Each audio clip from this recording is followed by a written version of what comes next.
કચ્છમાં ભારે વરસાદને લઈ પ્રશાસન એલર્ટ મોડ પર। કચ્છમાં એનડીઆરએફની એક ટીમ તૈનાત કરવામાં આવી। તમામ સાધન સામગ્રી સાથે એનડીઆરએફની ટીમ ભુજ પહોંચી। કચ્છના રાપરમાં વરસાદથી ડેમ અને તળાવો છલકાયા। રાપરમાં 6 ઇંચ સહિત અત્યાર સુધી સિઝનનો 11 ઇંચ વરસાદ વરસ્યો। રાપરના આંડળવાડા ગામમાં તળાવમાં નવા નીર આવ્યા। ફતેહગઢનો બોચનારી ડેમ ઓવરફ્લો થયો તો મોય માયરા તળાવ, ભીમાસર તળાવ પણ છલકાયા।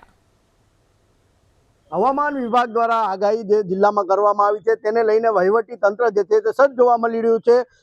ભારે વરસાદને લઈને એનડીઆરએફની ટીમ પણ જે છે તે પણ તૈનાત કરવામાં આવી છે। જિલ્લા કલેક્ટર દ્વારા એસડીઆરની ટીમ પણ જે છે તે સરકારમાંથી મંગાવવામાં આવી છે। અત્યારે એનડીઆરએફની ટીમ જે છે તે ભુજ આવી પહોંચી છે।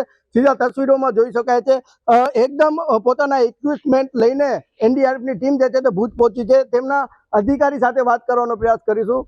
सर, टीम आई है, टीम में कितने लोग हैं, किस प्रकार का रेस्क्यू? जय हिंद।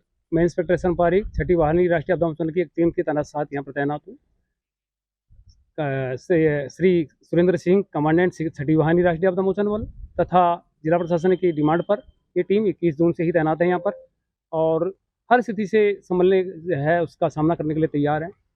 जैसे कि पिछले 2-3 दिन से हमको वार्निंग मिल रही है बार बार से भाई स्टाफ से अब टीमें अलर्ट रहेगी और अभी सुबह early in the morning sir के साथ मीटिंग भी हुई है। इस मीटिंग के दौरान हमें बताया कि भाई जब भी ज़रूरत पड़ेगी आपको काम है, हमें ज़रूरत वहाँ पर जाना पड़ेगा और जाना और उसके लिए हम तैयार हैं। हमारे पास यदि सामान की बात करें तो हमारे पास में फ्लड आइटम्स जिसमें बोट्स, ओबीएम और इसके एसेसरीज भी होती है। इसके अलावा सीएसआर का सामान, सीवीआर इक्विपमेंट्स और रोप रेस्क्यू इक्विपमेंट्स होते हैं। इसके साथ पूरी तरह हमारी इसमें कटर्स इत्यादि इक्विपमेंट्स होते हैं और उसके लिए टीम तैयार है। सर, कहीं अभी जैसे रापर साइड में ज़्यादा बारिश है, जाने की कुछ सूचना देने में आई है? नहीं, अभी इस टाइप की कोई सूचना मिली नहीं, लेकिन हमें रेडी है और साथ ही हमने क्या है कि लो लाइन विजिट एरिया के दौरान ही हमने पूरा एरिया मैपिंग कर लिया है और जहाँ भी जरूरत पड़ेगी वहाँ के लिए तैयार है। इस टाइप की कोई सूचना मिली नहीं है। जी, ચોક્કસથી એનડીઆરએફની ટીમ જે છે તે ભુજ આવી પહોંચી છે। જિલ્લામાં ભારે વરસાદને લઈને જિલ્લા કલેક્ટર દ્વારા તમામ કર્મચારીઓની રજા જે છે તે પણ રદ કરી દેવામાં આવી છે। પોતાના હેડક્વાર્ટર ન છોડવા માટે પણ સૂચના જે છે તે આપવામાં આવી છે। હર્ષદ ઠાકુર, એબીપી અસ્મિતા, કચ્છ।